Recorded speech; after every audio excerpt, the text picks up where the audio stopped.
ማንቸስተር ሲቲ ለእንግሊዝ ፕሪሚየር ሊግ ያቀረበው ጥያቄ በአርሰናል ዘንድ አልተወደደለትም። የማንቸስተር ሲቲ ጥያቄ በእርግጥ በአርሰናል ብቻ ሳይሆን በሌሎች የእንግሊዝ ፕሪሚየር ሊግ ቡድኖችም ዘንድ አልተወደደለትም። ማንቸስተር ሲቲ ያቀረበው ጥያቄ ምንድነው ለፕሪሚየር ሊጉ የሚለውን ጨምሮ ዛሬ ጠዋት አርሰናል እንግዲህ ልምምድ አድርገው ነበር። አርሰናሎች ነገ እንደምታውቁት ከስፔኑ ቡድን አትሌቲኮ ማድሪድ ጋር ወሳኝ የፕሪሚየር ሊግ ጨዋታ አለባቸው።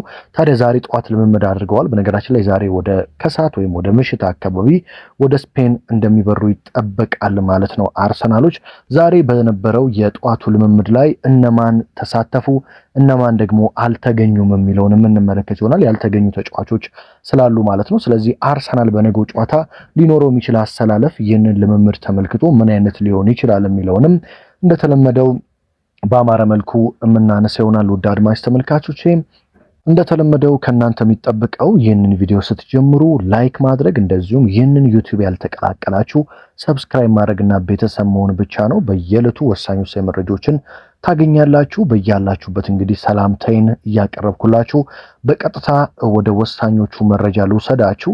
ወደ አርሰናል የዛሬው ልምምድ ከማለፋችን በፊት ማንቸስተር ሲቲ ለፕሪሚየር ሊጉ ያቀረበው ጥያቄ ምንድነው? አርሰናልስ ይህ ነገር ከአርሰናል ጋር ምን አገናኘው? አርሰናሎችስ የሲቲን ጥያቄ ለምን አልወደዱትም የሚለውን የምናነሳ ይሆናል። በነገራችን ላይ ማንቸስተር ሲቲ ለኤፍኤ ካፕ ፍጻሜ ማለፉን ተከትሎ እንግዲህ በ7 ቀናት ውስጥ 3 ጨዋታዎችን ለማድረግ ይገደዳል። ይህም ታዲያ ይህንን ጨዋታዎች ሲያደርግ በየ2 ቀኑ ብቻ ረፍት እያደረገም እንዲጫወት ሲቲን ያስገድደዋል። ይሄ ነው ሲቲዎች ለፕሪሚየር ሊጉ ጨዋታ ቀን ይቀየርልን በሚል ጥያቄ እንዲያቀርቡ ያደረጋቸው ማለት ነው። ታዲያ አርሰናልና ሌሎች የፕሪሚየር ሊግ ቡድኖች ማንቸስተር ሲቲ ከክሪስታል ፓላስ ጋር ቀሪ ጨዋታ እንዳለው ይታወቃልና ያንን ቀሪ ጨዋታ ሳይወጣ ድጋሚ ሌላ ቀሪ ጨዋታ ይኑረኝ ቀን ይቀየርልኝ ማለቱ ተገቢ አይደለም በሚል የማንቸስተር ሲቲ ጥያቄ እንዳልተዋጠላቸውና ደስተኛ እንዳልሆኑ ተሰምቷል። ምክንያቱም እንደምታውቁት አርሰናልም በየ2 ቀኑ ጨዋታ ለማድረግ ይገደዳል። ሻምፒዮንስ ሊግ ግማሽ ፍጻሜ ስለደረሰ ማለት ነው። ለምሳሌ ቅዳሜ ነው ከኒውካስል ጋር የተጫወተው፣ ነገ ይጫወታል ከአትሌቲኮ ማድሪድ ጋር። ድጋሚ 2 ቀን ብቻ አርፎ ቅዳሜ ከፉላም ጋር ይጫወታል። ድጋሚ አሁንም 2 ቀን ብቻ አርፎ ማክሰኞ ከአትሌቲኮ ማድሪድ ጋር ድጋሚ በሻምፒዮንስ ሊጉ የመልሱን ጨዋታ ያደርጋል። አሁንም ቀጥሎ ቀጣይ ሳምንት በ3 ቀን እረፍት በኋላ ደግሞ ድጋሚ ከዌስትሃም ጋር ለመጫወት ይገደዳል አርሰናል። ስለዚህ እኛ እንደዚህ በተደራራቢ ቀናቶች ጨዋታ እያደረግን ለምንድነው የማንቸስተር ሲቲ የሚቀየርለት የሚል ጥያቄ አርሰናሎችም አንስተዋል። ሌሎች የፕሪሚየር ሊግ ቡድኖችም አንስተዋል። እስካሁን ድረስ ፕሪሚየር ሊጉ አንድም የቀን ለውጥ አላደረገም። የሲቲን ጥያቄ ተቀብሎ የሲቲን የቀን ለውጥ ይደረጋል ተብሎ አይጠበቅም።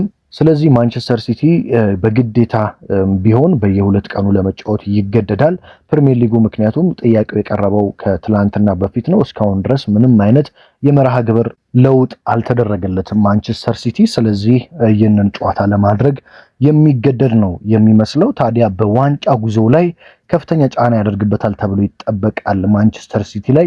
አርሰናል በነገራችን ላይ ከፍተኛ ጫና የሚኖርበት በዚህ ሳምንት ብቻ ነው። ምክንያቱም ሻምፒዮንስ ሊግ ገና ስለሆነ ይህንን 2 ጨዋታ ነገና ቀጣይ ማክሰኞ ከአትሌቲኮ ማድሪድ ጋር የሚያደርገው ጨዋታ ነው ከፍተኛ ጫና የሚያደርግበት። ከዛ በኋላ ግን በጣም በደንብ እያረፈ በ5 ቀን በ4 ቀን በ6 ቀን እያረፈ ነው የሚጫወተው አርሰናል። ስለዚህ ለማንቸስተር ሲቲ ለዋንጫ ጉዞ ከባድ እንዳያደርግበት ይህ መርሃ ግብር ከፍተኛ ስጋት ፈጥሯል ማለት ነው።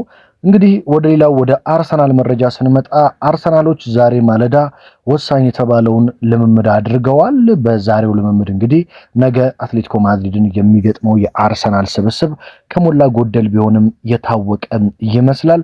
በዛሬው ልምምድ ላይ ለመድፈኞቹ እጅግ በጣም ጥሩ እና አስደሳቹ ዜና የኢብሪቼዜ መገኘት ነው። ኢብሪቼዜ በተለይ በኒውካስትሉ ጨዋታ አስደናቂ ግብ አስቆጥሮ ከዛም በኋላ ተጎድቶ መውጣቱን ይታወቃል። ተጎድቶ ሲወጣ ታዲያ በርካታ የአርሰናል ደጋፊዎች ስጋታቸውን ገልጸው ነበር፣ ለበርካታ ጊዜ ከሜዳ እንዳይርቅ በሚል ማለት ነው።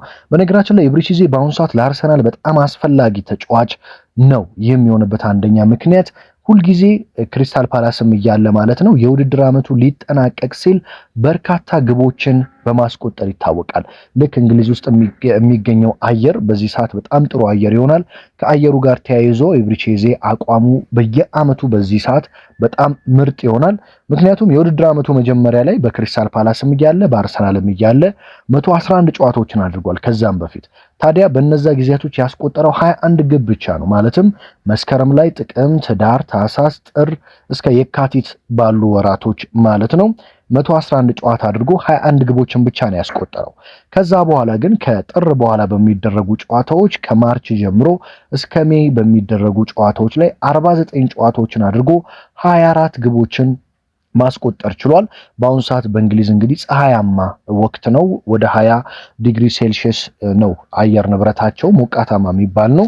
ይህም ታዲያ ለኤብሪቼዜ ብዙ ጊዜ እንደሚመቸው ይገልጻል። ብርድና ቅዝቃዜ ሲሆን ኤብሪቼዜ አብሮ እንደሚቀዘቅዝና እንደዚህ አይነት ፀሐያማ ወቅቶች ላይ በጣም በጥሩ መልኩ እንደሚነሳ ነው የሚነገረው። ይህንንም ቁጥራዊ መረጃዎች ስትመለከቱ ለአርሰናል ካሁን በኋላ ባሉ ጨዋታዎች በጣም ከፍተኛ ጥቅም ይሰጣል ተብሎ ይጠበቃል። ለዛ ነው ኤብሪቼዜ በማንቸስተር ሲቲውም ጨዋታ አርሰናል በተሸነፈበት በጣም ምርጥ የነበረው፣ በኒውካስትሉም ጨዋታ በጣም ድንቅ እንቅስቃሴ ሲያደርግ የነበረው በዛ ምክንያት ነው ማለት ነው። ስለዚህ ካሁን በኋላ በሚኖሩ ጨዋታዎችም ከፍተኛ ግልጋሎት ይሰጣል ተብሎ ይጠበቃል። ዛሬ ማለዳ ታዲያ ከጉዳቱ ሙሉ በሙሉ አገግሞ ከአርሰናል ጋር ግማሽ ሳይሆን ወይም ለብቻው ሳይሆን ከቡድን ጋር ሆኖ ሙሉ ልምምድ መስራት ችሏል። ይህም ለነገው ጨዋታ ዝግጁ መሆኑን ያመላክታል ማለት ነው። ለመድፈኞቹ ጥሩ ያልሆነው ዜና ምናልባትም የካይ ሃቨርት ነው። ካይ ሃቨርት በዛሬው የአርሰናል ልምምድ ላይ መገኘት አልቻለም። የካይ ሃቨርት ጉዳት እንግዲህ ነገ በሚኖረው ጨዋታ ላይ ሃቨርት እንደሚያመልጠው ይጠበቃል። ነገ ምናልባትም ካይ ሃቨርት ዝግጁ ሆኖ የሚመለሰው ቅዳሜ ከፉልሃም ጋር በሚደረገው ጨዋታ ካልሆነ ደግሞ ቀጣይ ማክሰኞ በሚደረገው የደርሶ መልሱ የአትሌቲኮ ማድሪድ ጨዋታ የመሆን እድል እንዳለው መረጃዎች ያመላክታሉ። ዛሬ ጠዋት ልምምድ ባለመስራቱ ነገ ይኖራል ተብሎ አይጠበቅም ማለት ነው።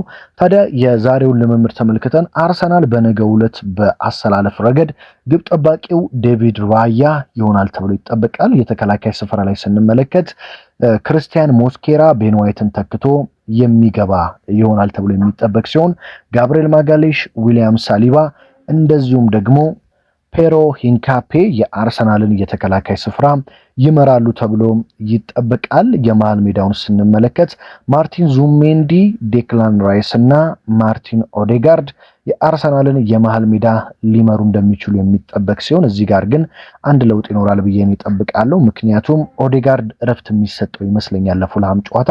ስለዚህ ወይ ኦዴጋርድ ወይ ኤብሪቼዜ በነገው ጨዋታ ቋሚ ላይ አንዳቸውን ላንመለከታቸው እንደምንችል ነው የማስበው፣ ለፉልሃሙ ጨዋታ እረፍት እንዲያደርጉ በሚል ማለት ነው። ስለዚህ ዙሜንዲ፣ ራይስ እና ኤብሪቼዜ መሃል ሜዳ ላይ ልንመለከታቸው እንችላለን። የፊት ለፊት መስመሩ እንግዲህ በትሮሳርድ፣ በቪክተር ዮኬሬሽ እና በቡካዮ ሳካ ይመራል ተብሎ ይጠበቃል። ኤብሪቼዜ ወይም ደግሞ ማርቲን ኦዴጋርድ በነገው ጨዋታ እረፍት ተሰጥቷቸው ለቅዳሜው የፉልሃም ጨዋታ በደንብ እንዲያገግሙና እረፍት እንዲያደርጉ ይደረጋል ተብሎ ይጠበቃል። አርቴታ የፕሪሚየር ሊጉን አሰላለፍ በዚሁ በሻምፒዮንስ ሊጉ ላይ ከደገመው ለእኔ ስህተት ነው ብዬ ነው የምጠብቀው። ምክንያቱም ገና በ3 ቀን ልዩነት ከፉልሃም ጋር ጨዋታ አለበት። በየ2 ቀኑ ልዩነት ጨዋታ ስላለበት ቢያንስ ለአንዳቸው እረፍት መስጠት አለበት ብዬ አምናለሁ፣ ወይ ለኤዜ ወይም ለኦዴጋርድ ማለት ነው። ነገር ግን አርቴታ የፕሪሚየር ሊጉ አሰላለፍ ከተመቸው ነገም ሊደግመው ይችላል። ካልሆነ ግን ከ2 ለ1 እረፍት በመስጠት ለፕሪሚየር ሊጉ እንዲዘጋጁ በማድረግ ወደ ሜዳ ይገባል ብዬ ጠብቃለሁ። ማርቲኔሊም ትሮሳርድም ስላሉ ከነዚህ አንዳቸውን በመስመር ተጠቅሞ ኢዜን ወደ መሃል ማምጣትና ኦዴጋርድን እረፍት መስጠት፣ ካልሆነ ደግሞ ኦዴጋርድን መሃል ላይ አሰልፈው ኢዜን እረፍት መስጠት፣ ከዛም ግማሽ ግማሽ ማጫወቱ የተሻለ ነው ብዬ እኔ በግሌ ወስዳለሁ ማለት ነው። እንግዲህ በነገው ጨዋታ ሌላ በጣም የሚጠበቀው ቪክተር ዮኬሬሽ ነው። ምክንያቱም ቪክተር ዮኬሬሽ ወደ ግብ አስቆጣሪነቱ እንዲመለስላቸው የአርሰናል ደጋፊዎች ይፈልጋሉ። የካይ ሃቨርት መጎዳትን ተከትሎ በፕሪሚየር ሊጉ በተለይ ዮኬሬሽ ከሰሞኑ ግብ እያስቆጠረ አይደለም። ስለዚህ ወደ ግብ አስቆጣሪነቱ እንዲመለስላቸው ቪክተር ዮኬሬሽ ይፈልጋል ማለት ነው። ነገ ይህንን ያስመለክተናል ወይ? በጣም በጉጉት የሚጠበቀው ጉዳይ ነው። አሰልጣኝ ሚኬል አርቴታ ዛሬ ወደ ማታ አካባቢ መግለጫቸውን ይሰጣሉ። ታዲያ መግለጫውን ሲሰጥ ደግሞ አርቴታ እነማን አሉ እነማን የሉም የሚለውን በግልጽ ስለ ሃቨርትም ስለ ኤዜም ስለ ሌሎች ተጫዋቾችም ጉዳት በግልጽ የምናውቃቸው ነገሮች ስላሉ እሱን ደግሞ በዋናው ቻናሌም ከመግለጫው በኋላ ወደ እናንተ የማደርስ ይሆናል ማለት ነው። የነገው ጨዋታ ስለስንት ይጠናቀቃል ብላችሁ ታስባላችሁ? አርሰናል ከአትሌቲኮ ማድሪድ እንደዚሁም ዛሬ ደግሞ ምሽት ፓሪስ ሰን ጀርሜን ከባየር ሙኒክ በፒኤስጂ ሜዳ ጨዋታቸውን ያደርጋሉ። ማን የሚያሸንፍ ይመስላችኋል? ለፍጻሜ እነማን ያልፋሉ? ግምታችሁን ኮመንት ላይ አስቀምጡልኝ። በሌላ ወሳኝ መረጃ በሌላ ወሳኝ ጥንክር እስከምንገናኝ በያላችሁበት ሁሉ ሰላም ተመኘውላችሁ።